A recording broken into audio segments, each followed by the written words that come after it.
Hello and welcome, my fabulous mortal soul. Venus Callida here.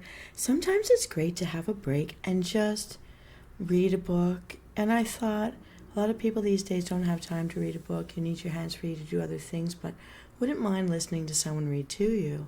And so, since it's good to fire off neurons, hearing new things and becoming the person who can walk away from that little fat break and have some fun giving new stories to other people, I thought I'd help you out with that today. Today I want to talk to you about some customs and superstitions, finding out where they came from. You might have wondered, but maybe never asked, or we didn't know the right person to ask. So here are some fun facts to share with you. The horseshoe, and if you like, I love my double horseshoe pendant I'm wearing today for good luck. And there's always been the debate about hanging it over your doorway so that good luck showers over you when walking into a barn or house. Other people don't want their luck to run out, so they hang it with the open side facing up. Either way, it's always a horseshoe. It's always fascinated me which way I'd go with that. I go with the holding it up, like a cup. That's full. I don't want to keep it that way. But anyways, why is a horseshoe thought to be good luck? Well, what I found is the horseshoe's charm comes from the legend of Saint Dunstan, who, because of his talent as a blacksmith, a vital person to have in your town in oldie times, was asked by the devil to shoe his cloven hoof. St. Dunstan agreed, but in carrying out the task, he caused the devil such pain that he was able to make the devil promise never to enter a house that has a horseshoe hanging above the doorway. Thus, from the Middle Ages on, so that's like 1100s plus, the horseshoe has been considered good luck to hang above your door. And I definitely know family that are farmers that hang it over their barn doors too. Yeah. Isn't that fun to know? I think it's fun to know. All right. Here are a couple of other fun facts I found. So, why does breaking a wishbone determine good luck? I know we save these things and dry them out so that we can snap them with a friend or family member and have our hopes and dreams fulfilled. Well, 2,400 years ago, because roosters heralded the sunrise and hens squawked before laying an egg, the Etruscans, these are the people of my region of the world, bloodline heritage, there before the Romans, in places like Italy, thought they were soothsayers or fortune tellers, augurs. Because the sacred fowl's collarbone resembled a human groin, it was believed to have special powers and was called a wishbone. Wow, I didn't know either of those things. The Romans, yay, my heritage, introduced the custom of two people pulling on the wishbone to see whom luck favored. The winner was said to have gotten a lucky break. That's where a lucky break comes from. You got a lucky break. That's from the Etruscans. It's pre-Roman, pre-Italy Italians right there. They do believe even in villages today you've got the healing women and the fortune tellers and all that business. Oh, so many things. But I had no idea it was the resembling of a man's groin, and you got to break it. anyways, I'll stay on track here. Why is the ladybug considered good luck? Called either ladybird or ladybug, the little red beetle with the black spots on the well-known and beloved subject of a nursery rhyme, and is called a lady after the Virgin Mary. I didn't know that part at all, because it emerges around March 25th, the time of the Feast of the Annunciation, which is also known as Lady Day. I didn't know any of this. Called the Mary bug in German, the ladybug brings good luck to a garden by eating unwanted pests. It is a friend to us. I've never wanted to hurt a ladybug, that's for sure. Oh, that's kind of sweet information. There's a Friday the 13th coming up, by the way, everybody. Let's just look at this. Why is Friday the 13th considered to be bad luck? The number 13 represents Judas, depending on which way you count, who sits at that Last Supper picture. Okay. He was the 13th to arrive at the Last Supper. Friday by itself is unlucky because it was the day of Christ's crucifixion. Yeah, Good Friday. Years ago, the British set out to disprove these superstitions. They named a new vessel HMS Friday, so they built a boat and named it that. Later, Kiel on a Friday, and then sent her to sea on a Friday. That fell on the 13th. The plan backfired. Neither ship nor crew was ever heard from again. Then, of course, there's Apollo the 13. Boom. Yeah. So we're not going to mess with that. I could look at that another way. In numerology, if you follow that, the 13 breaks down to a 4, which in some cultures is a completion. And for some, completion is death of something. So that's why, like, I know my friends that are from China, bugged out by the fact that I'm born on the 4th. They say it's unlucky. Yeah. So there's that. Unlucky, death. And 44, even worse, double death. They don't like to put a 44 on their house, so they tend not to buy a house with a 44. Double death. Also, let's just say, if you're lacking any Chinese throwing stars, you can definitely take that metal 4 off your roof, and you could do some damage hitting someone with one of those, flinging it like a frisbee. Just saying, ninja stars, 4s, don't want it. So many ideas spin from hearing these little fun facts. It's good to know where things come from, though, and that we used to hold on to things for a very long time, forgetting what the origins were. Once you know the origins, will you still hold on to it? I don't know. We'll find out this Friday. Why is it considered bad luck to walk under a ladder? Now, I thought this was a practical thing. If you bump into that ladder, that man's going to fly down and get killed, or assuming it's a man up there, or the paint will drop on you, or the drywall, or the hammer, or whatever they're working on, the shingles. So stay away from their ladder.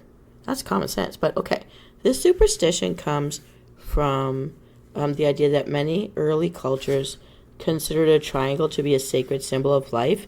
And I know from engineering, triangle is a stable structure. Pyramids. Okay? For Christians, a triangle represents the Holy Trinity. A ladder against a wall forms a triangle with the ground, and so to walk beneath it would be to disrupt a sanctified space and risk divine wrath. Even earlier, Christians considered the ladder resting against a wall to represent the ladder that rested against the cross during the crucifixion. Ooh, did not know that?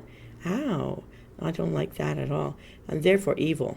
Oh, for this reason, condemned criminals were forced to walk under the gallows ladder, the entranceway to eternal darkness. The executioner always walked around it to position the noose.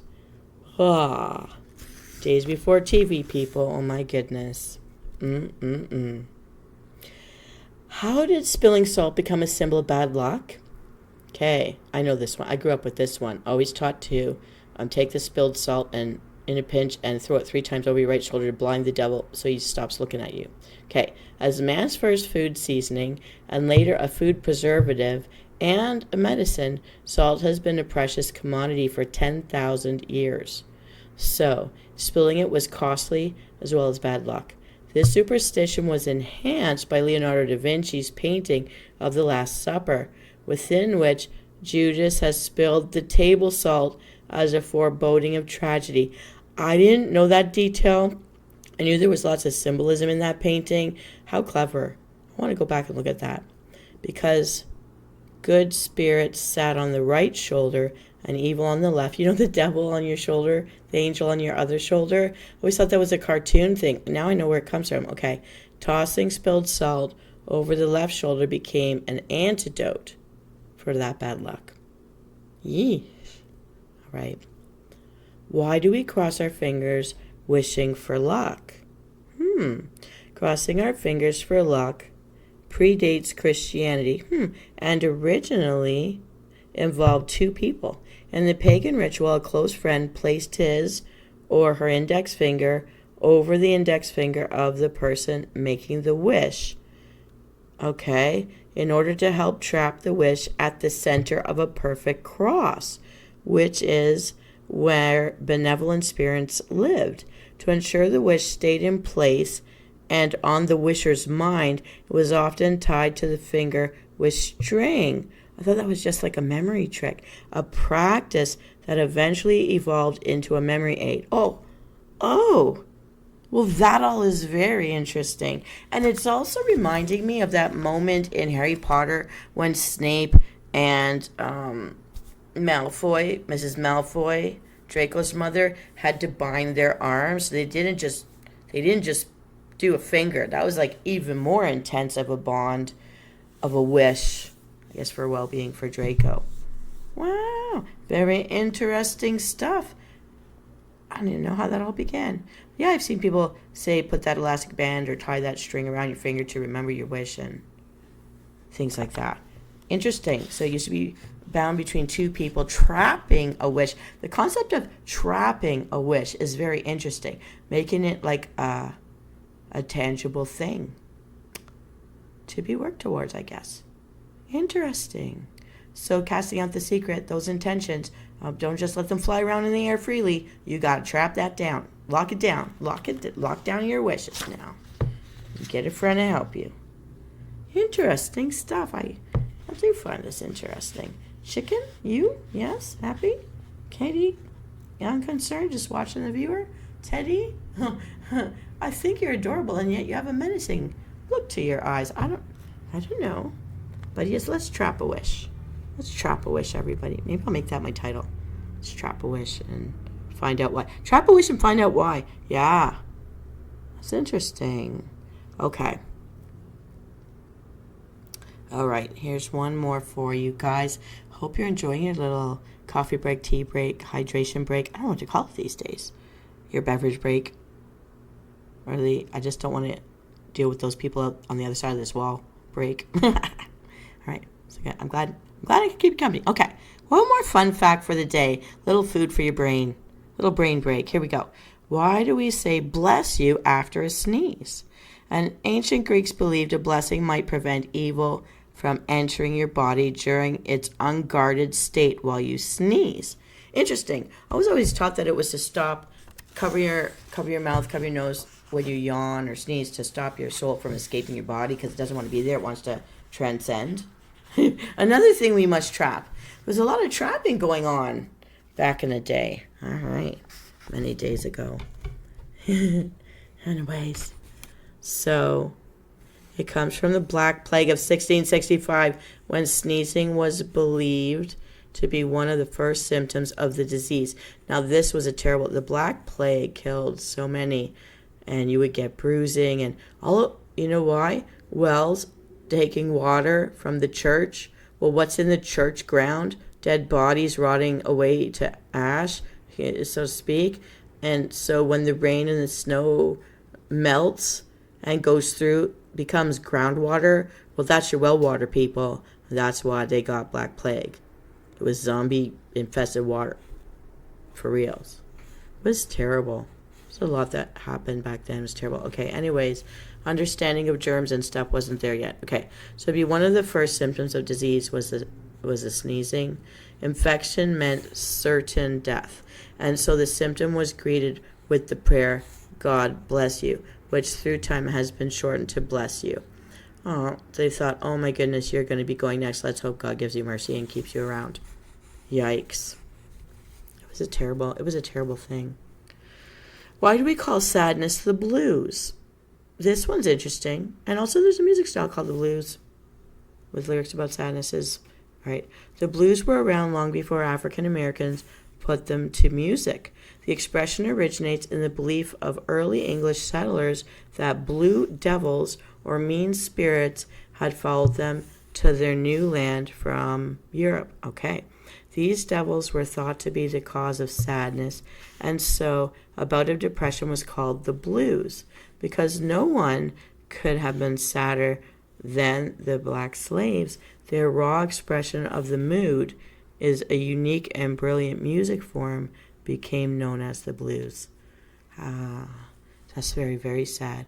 And I think the other group here in the Americas that feel the most maybe connected to the amount of loss caused by European settlings, were of course the First Nation peoples across North and South America, because, I mean, we forget what is now Malta, Spain, France, Britain, Italy, the Portuguese.